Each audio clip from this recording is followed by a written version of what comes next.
A paz do Senhor, meus irmãos, minhas irmãs, sejam muito bem-vindos ao nosso canal. É Tempo de Ensinar EBD, um canal exclusivo para os amantes da escola bíblica dominical.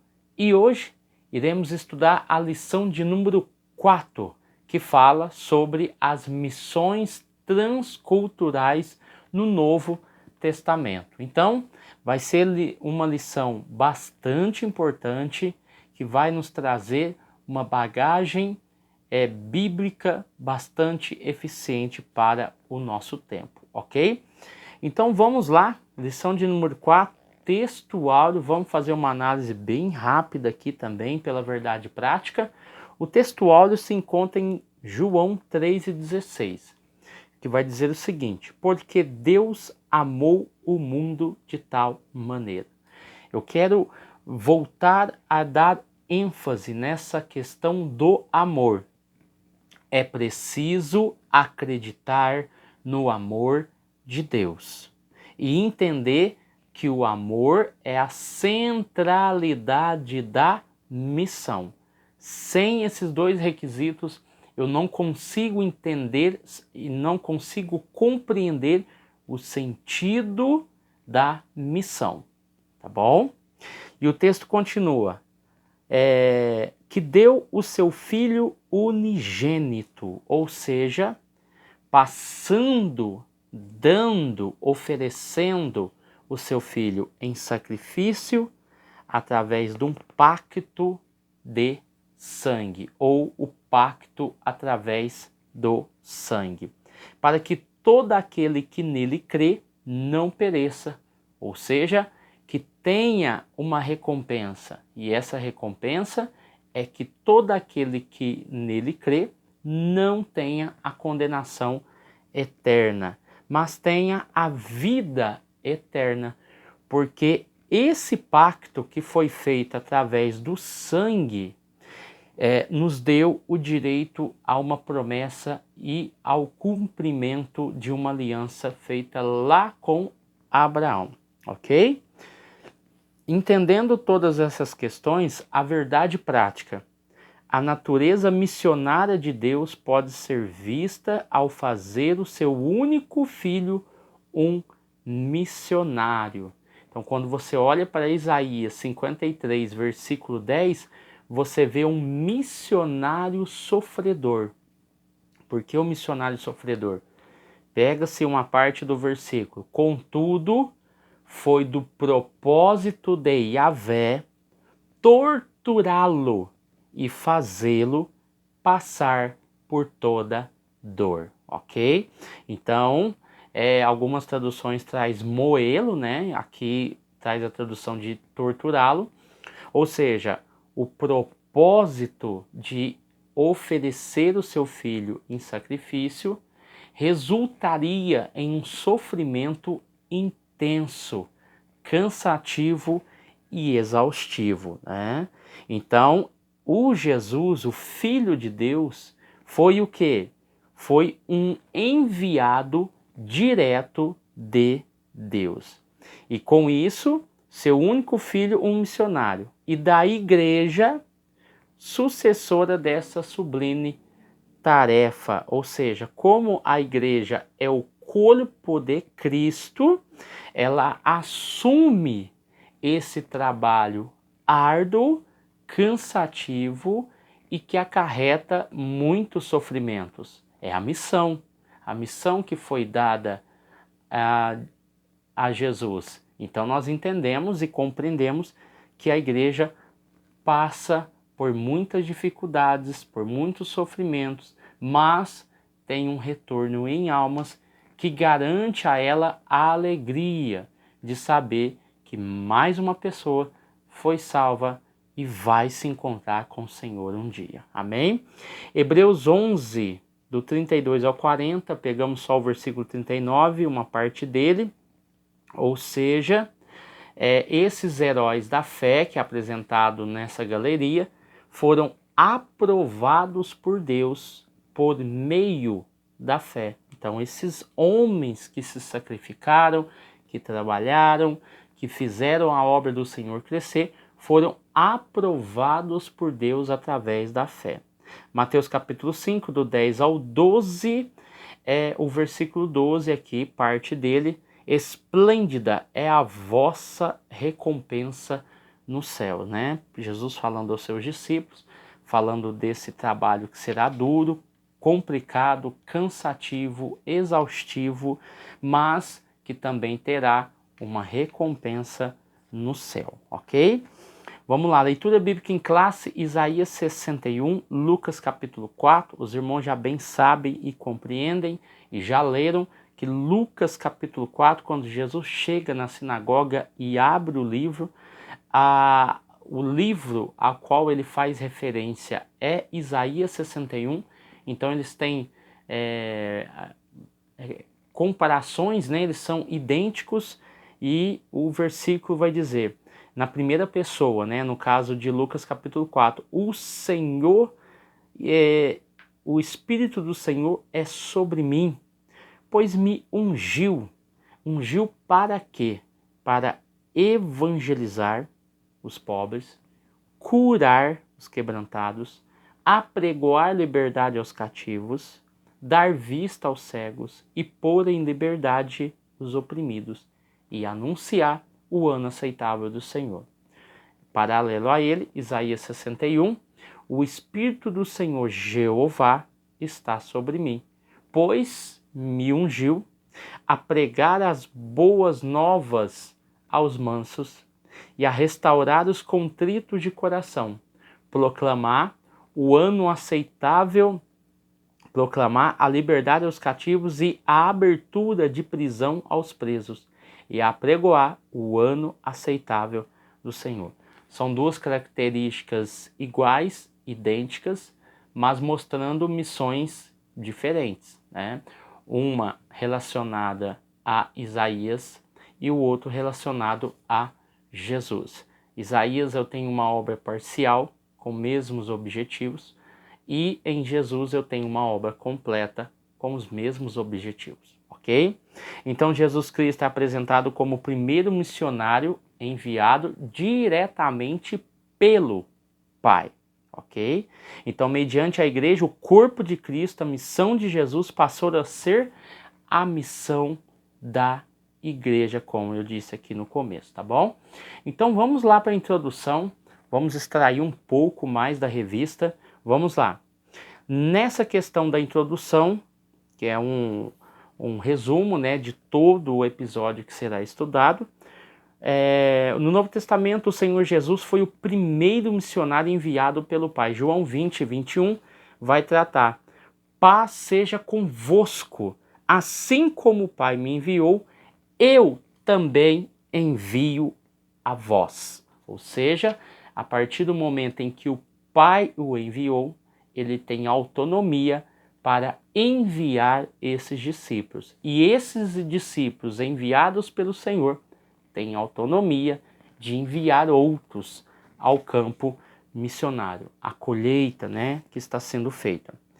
Então, Mateus também 4,19, que ele usa, muito importante que se faça essa leitura, principalmente nessa lição: vinde após mim e eu vos farei pescadores de homens. Então, no Novo Testamento é uma obra de caráter missionário do início ao fim. É o caráter, é o que define, é o que dá sentido a todo o conjunto da obra.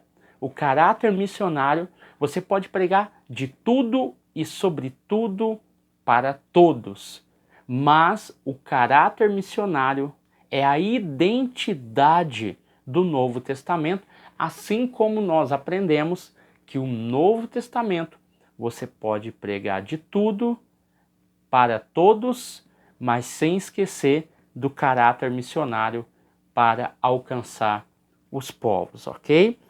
Então, aqui nós iremos entender que todo o conjunto da obra, Evangelhos, Atos, Cartas e Apocalipse, nós vamos ver um pouquinho sobre isso, são instrumentos. Então é interessante falar sobre essa questão do instrumento, por quê? Porque não é o instrumento, mas quem usa e manipula o instrumento. É por isso que nós já aprendemos nas outras aulas que a missão não é da igreja, a missão é de Deus. Nós aprendemos isso de forma clara. A missão não é da igreja, a missão é de Deus. Então, a igreja foi chamada para cooperar com a obra de Deus na terra. Ponto final. E aqui nós vamos ver, não é a questão do instrumento, mas sim quem manipula e usa o instrumento, que é o próprio Deus. Então, assim, entendendo essa questão, vamos aí para o tópico de número 1, o Deus missionário revelado no Antigo Testamento. O subtópico de número 1 vai falar, a Bíblia mostra um Deus missionário. Vamos lá. Sua inspiração emana de um Deus missionário. Isso é fato, já está consumado. Nós já entendemos toda essa questão ao decorrer da lição 1, 2 e 3. E nós vamos ver que o objetivo divino, né, que era alcançar os outros povos, não foi alcançado e não foi aí bem executado pela nação de Israel. Aí Deus passou a usar a igreja. Então essa questão nós aprendemos lá na lição de número 3, no tópico 1, subtópico de número 3, aonde nós falamos sobre as falhas de Israel. Então depois vale a pena você voltar lá, verificar e ajuntar e alinhar a esse pensamento. Então Deus passou para a igreja, tá bom? Então esta seria o quê? Ó, vamos entender. Deus passou a usar a igreja para cumprir o propósito. Vamos lá, entender essa questão do propósito. Essa questão do propósito está atrelado à vontade divina. Que os povos conheçam, né, a pessoa e o testemunho de Jesus. E o meio planejado é que ele passasse por uma nação. Então, esse plano, esse propósito que o autor colocou aqui é interessante. Essa vontade divina é que esses povos viessem a conhecer a pessoa e obra de Jesus, e era necessário que ele passasse por uma nação, tá bom? Então, existe dentro dessa questão da estratégia de Deus, qual que é a estratégia principal, a estratégia de Deus simples e eficaz? Deus trabalha com o amor. Por isso que o texto áureo da Bíblia é João 3,16. E Deus amou o mundo de tal maneira. Então essa é a grande estratégia de Deus. O subtópico de número 2, uma perspectiva missionária do Novo Testamento. Então, o fato de Israel ter falhado no seu propósito missionário, né, que nós já estamos falando, Israel fracassou no seu ministério intercultural. Ele fracassou nesse ministério intercultural.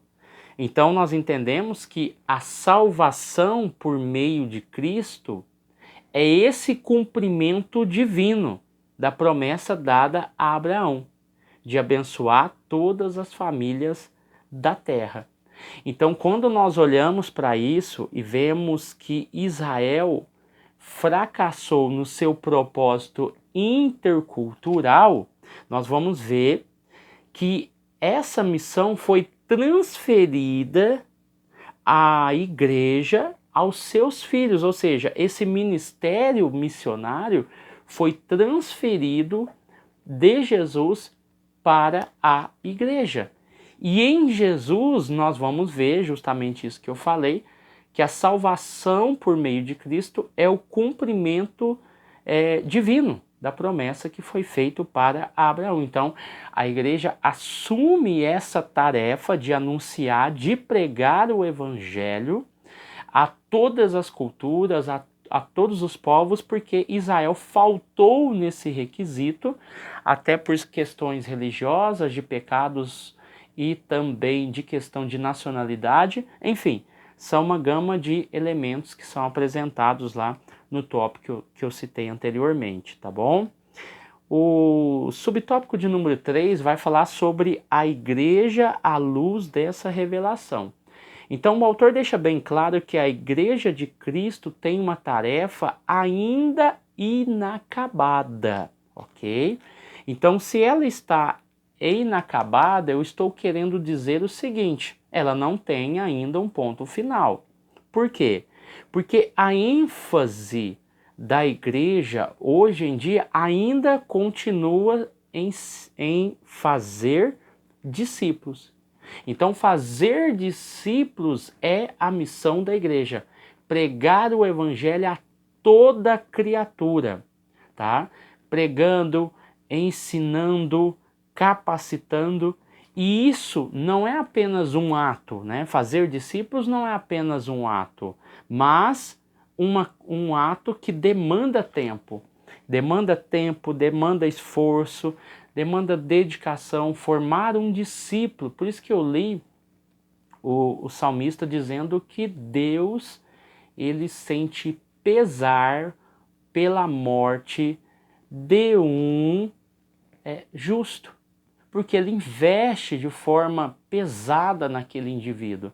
Então a igreja tem esse trabalho de moldar esse cidadão que se converteu, ou seja, saiu da rota de colisão. Então aqui nós temos algumas questões, né? Porque a igreja, à luz dessa revelação, tem algumas tarefas importantes. Por exemplo, a proclamação pública do evangelho, a formação permanente dos novos convertidos, a evangelização e discipulado não se separam.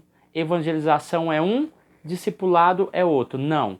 Evangelização e discipulado são algo concomitante, ou seja, eles se completam, eles se unem em um só propósito, tá bom? Não tem como evangelizar sem haver o quê? O discipulado.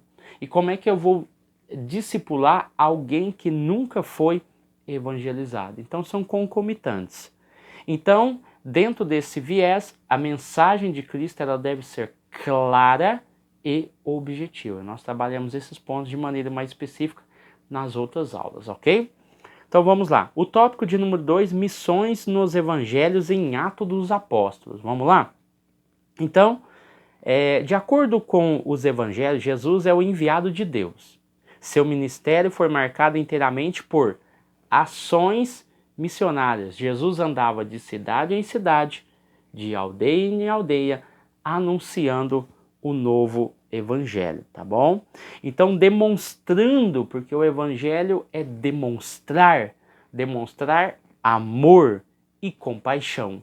Então, Jesus ensinava na teoria, mas Jesus fazia o quê? Ele mostrava a teoria se tornando prática. Se eu falo de amor e não tenho ações de amor, o meu evangelho ele é fútil e vazio. Então o texto, o autor deixa bem claro que ele demonstrava muito amor e compaixão. Amor e compaixão com a mulher samaritana, com a mulher que tinha um fluxo de sangue, com os leprosos, com Zaqueu, que era cobrador de impostos, com Mateus, que era cobrador de impostos. Ou seja, ele mostra amor e compaixão pelas pessoas ao ponto dele ser criticado por isso. Ele é um comelão, ele é um beberrão, ele se ajunta com pecadores. Esse Jesus aí, ele não tem base nenhuma. Mas o fato é que ele estava aplicando o segundo maior mandamento, que é ama o teu próximo como a ti mesmo. Mas entendendo que a ênfase era vá e não peques mais. Ou seja, muda de vida, mude de status, mude a sua cabeça, se converta. Faça o que é certo. E assim, Jesus tocava, usava as estratégias, né, missionárias através das parábolas, que Jesus falou muito sobre parábolas, a forma como ele lidava com as pessoas, agindo de maneira imparcial com elas. Isso era muito importante. Então, Jesus tinha dinâmica para lidar com essas pessoas, principalmente através de parábolas. Ele tinha ações, ele agia, fazia acontecer, mostrava, demonstrava. Então ele tinha ações. Ele tinha intenções. Qual que era a intenção de Jesus? Pregar o reino de Deus aos homens. E não somente pregar o reino de Deus aos homens, mas trazer a mensagem de arrependimento a eles. Então você vai ver que ele tinha boas intenções. As intenções contam muito na hora do trabalho missionário. Ele tinha planejamento, ele não saía que nem igual uma pessoa desnorteada e desorientada, não. Ele tinha uma estratégia, pregava aqui, pregava ali, quando ele era ameaçado ele ia para outro lugar, quando ele via que havia uma necessidade ele ia para Decápolis encontrar com aquele homem, ou seja, Jesus tinha toda uma estratégia, ele não saía de forma aleatória como um moribundo, não. Jesus planejava muito bem as suas e pensava muito bem sobre as suas ações. Antes de agir, ele pensava: vou ou não vou? Tenho que se afastar? Tenho que me retirar? Não posso ficar aqui? Ou seja, ele tinha um planejamento e uma estratégia também para alcançar os demais povos. Quando você vê o encontro de Jesus com Zaqueu, na verdade aquilo ali causa um grande impacto. Ele poderia simplesmente pousar na casa de qualquer um que seja seu discípulo, mas quando ele decide pousar na casa de um publicano, ele está mostrando para outras pessoas que essa estratégia vai dar certo. Por que essa estratégia vai dar certo? Porque ele toca o coração das pessoas que estão na mesma situação que Mateus, que Zaqueu, que a mulher do fluxo de sangue, que a mulher de Samaria. Ou seja, as pessoas começam a aproximar dele porque vê que ele não é uma ameaça. Ele é um homem íntegro. E isso ajuda a espalhar o evangelho. Então vamos lá. Aí aqui nós temos a questão. João 8, 32 ao 36. O versículo 34 vai dizer o seguinte: todo aquele que pratica o pecado é escravo do pecado. É por isso que João 8 e 36 traz uma solução. Se o Filho vos libertar, verdadeiramente sereis livres. Então, esse conteúdo da mensagem de Jesus, que era simples, clara e objetiva, tratava de temas sensíveis, temas radicais e temas que estavam coligados com a vida cotidiana, ou seja, Deus, a própria pessoa de Jesus, o Messias, o Espírito Santo, o pecado, o mal, o arrependimento e a conversão do indivíduo. Então você vai ver aqui que se realmente o Filho não vos libertar, você não será verdadeiramente livre. O Filho veio para trazer salvação, tá bom? Aí ele vai falar aqui que cada um dos evangelhos é concluído com o mandado da grande comissão. Isso nós falamos lá na primeira aula, tá bom? Queria só reprisar aqui. Mateus 28, do 18 ao 20, é a carta magna missionária, ok? João 20, 21 ao 23, é a segunda grande comissão. A terceira grande comissão está em Lucas 24, do 44 ao 49, que associa-se com Atos, capítulo 1, do 3 ao 8. É a terceira grande comissão. Agora, Marcos 16, que ele citou aqui, nós já falamos lá na primeira aula. Marcos 16, do 9 ao 20, nós temos um texto recebido, ou um final alongado ou ampliado. Então, muito provavelmente, esse texto foi extraído, a ideia geral, de Lucas, Atos ou Mateus, tá bom? Então isso nós falamos lá na página 4 da revista. Nós deixamos bem claro lá. Então vamos lá, entendendo essa questão, nos Atos dos Apóstolos, os missionários Filipe e Pedro. Filipe, nós vamos ver que ele anunciou o evangelho e batizou nas águas quem? O eunuco. Aí eu queria destacar algumas questões aqui, porque está em Atos 8, do 26 ao 39. Algumas coisas são importantes nós enfatizarmos, porque nós estamos falando do início, do começo da igreja. Atos 8, versículo 36, vai dizer que um anjo do Senhor falou a Filipe. No versículo 26 ainda diz, apronta-te e sai. Filipe ouve a voz do anjo do Senhor dizendo, apronta-te e vai.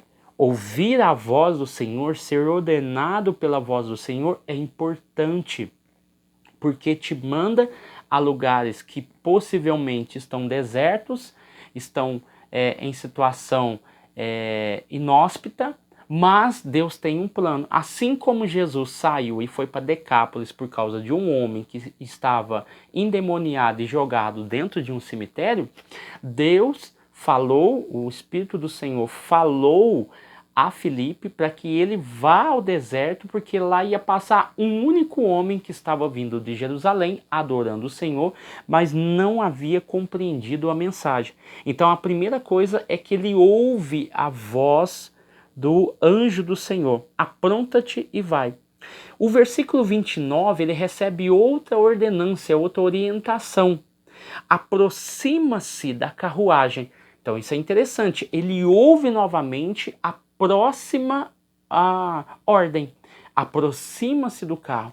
A partir do momento em que ele ouve, apronta-te e vai, e aproxima-se do carro, porque aquele carro é o carro específico, onde tem a pessoa específica, a partir desse momento, conta-se com aquilo que Filipe sabe e aquilo que ele tem que fazer. O que é que ele tem que fazer? A ordem já foi dada, o local, o ambiente, a pessoa.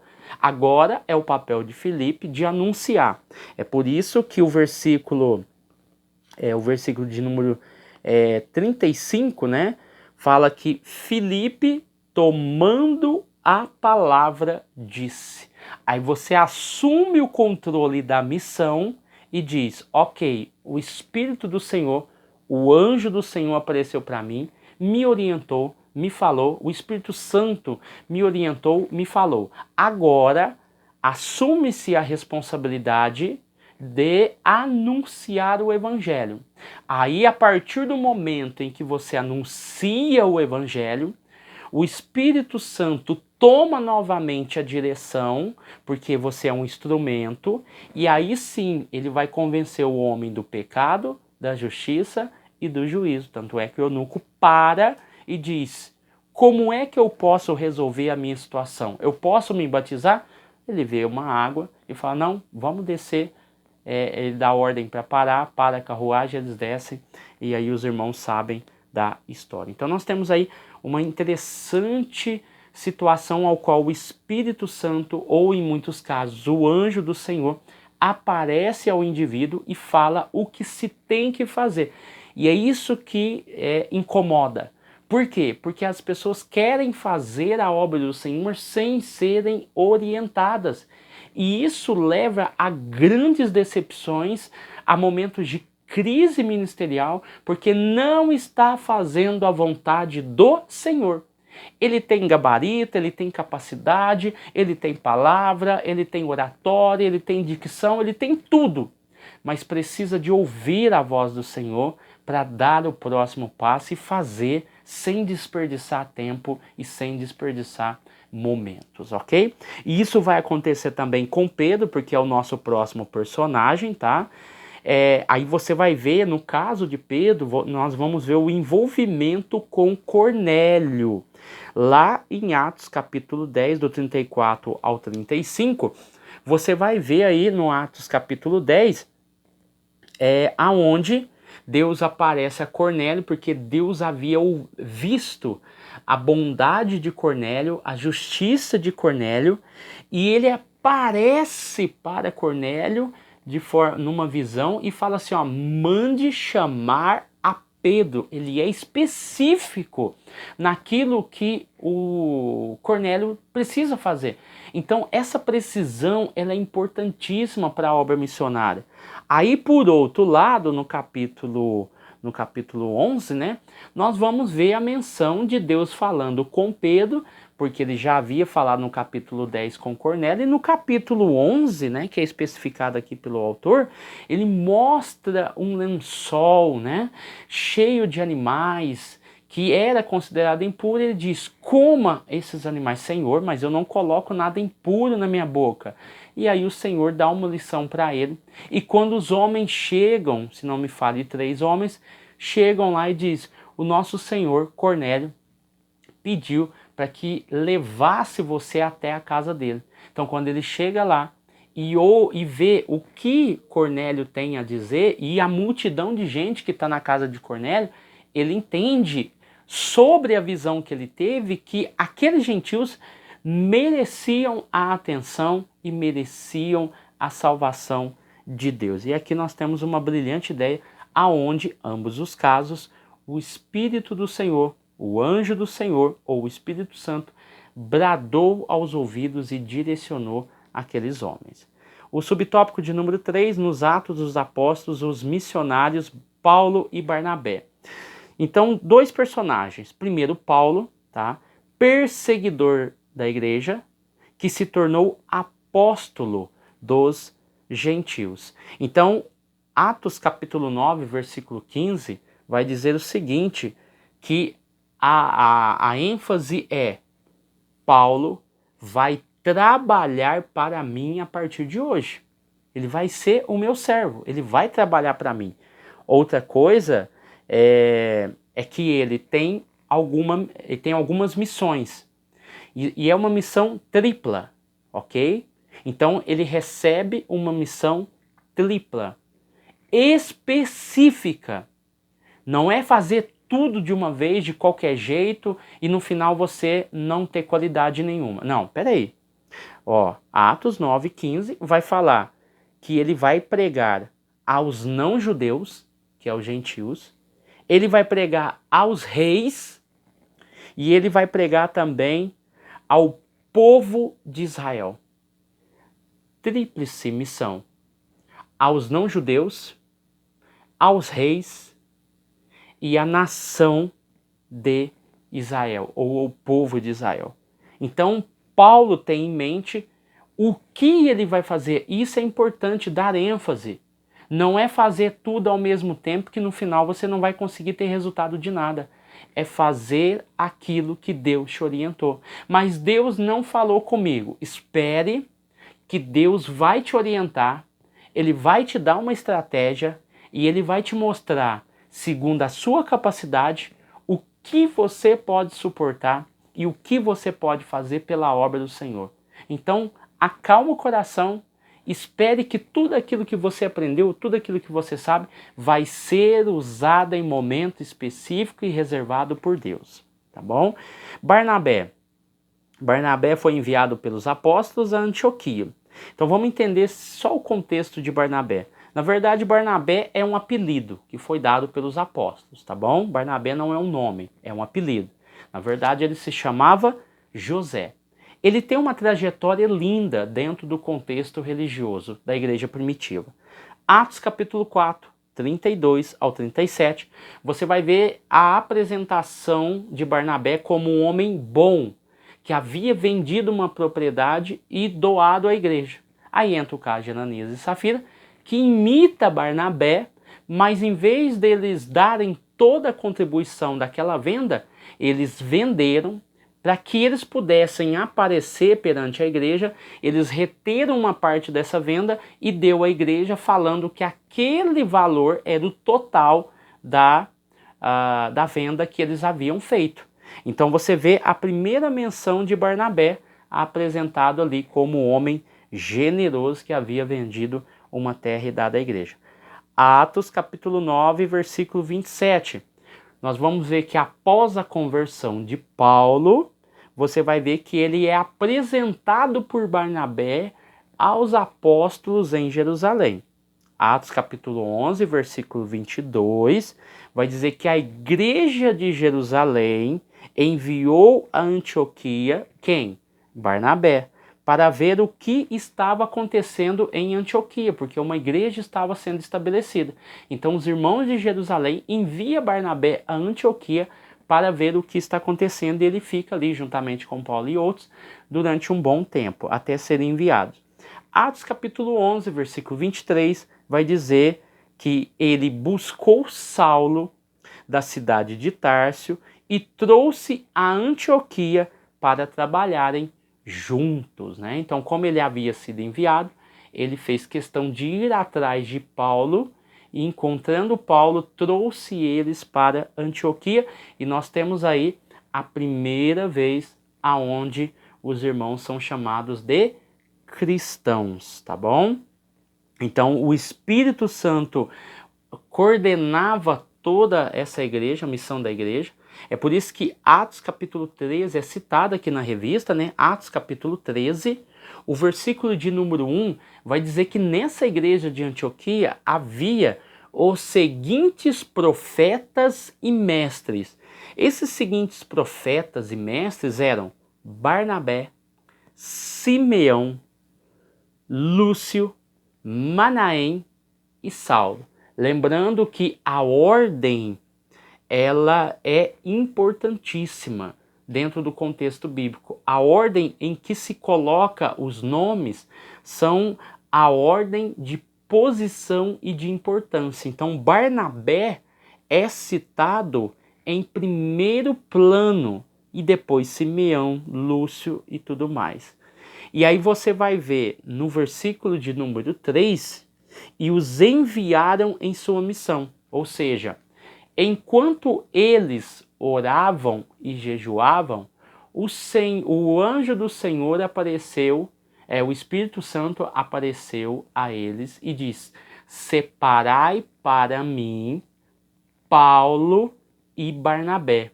Ou seja, separa para mim o primeiro da lista e separa para mim o último da lista. Então, se nós usarmos esse padrão, que é o padrão bíblico de ordem de importância, nesse momento, Paulo está no último nome da lista. Então, para acalmar o nosso coração, nós temos que entender isso. Que às vezes nós falamos assim: nossa, mas eu sou o último da fila. Ninguém vai me ver, ninguém vai me achar, eu preciso fazer isso, eu preciso fazer aquilo, e fica naquela loucura. É o Espírito Santo do Senhor que separa cada um para a obra que ele desejar. Então ele pegou o primeiro da lista, que era Barnabé, e disse: separai para mim Barnabé e separai para mim Paulo, que está no último da fila. Tanto é verdade que, se você decorre o antigo Atos dos Apóstolos, você vai ver sempre a menção Barnabé e Paulo, até mudar de figura. Então você vai ver que aqui nós temos uma forma de entender que é o Espírito Santo, não é o homem. O homem pode fazer as suas escolhas equivocadas e também certas, mas nós entendemos que o Espírito do Senhor é aquele que não erra. Então acalma o seu coração, espere a sua vez, o seu momento vai chegar, a sua hora vai chegar. Quer ser um missionário, quer ser um pregador, quer ser um grande ensinador, a sua hora vai chegar, porque o Espírito do Senhor, o Espírito Santo, vai te ajudar, vai te orientar, vai te selecionar. O que tem que atentar aqui é a questão da preparação. Eles estavam orando, eles estavam jejuando, eles ensinavam em Antioquia, inclusive o próprio texto do capítulo 13 mostra que a igreja crescia cada dia mais.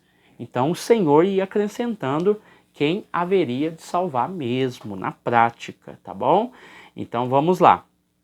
Então são dois personagens importantíssimos. O tópico de número 3 vai falar sobre a missão cumprida nas cartas e no Apocalipse. Então, de maneira resumida, como é que eu posso resumir isso daqui, irmão? Sendo que nós vamos tratar de vários livros. Muito claro, muito simples.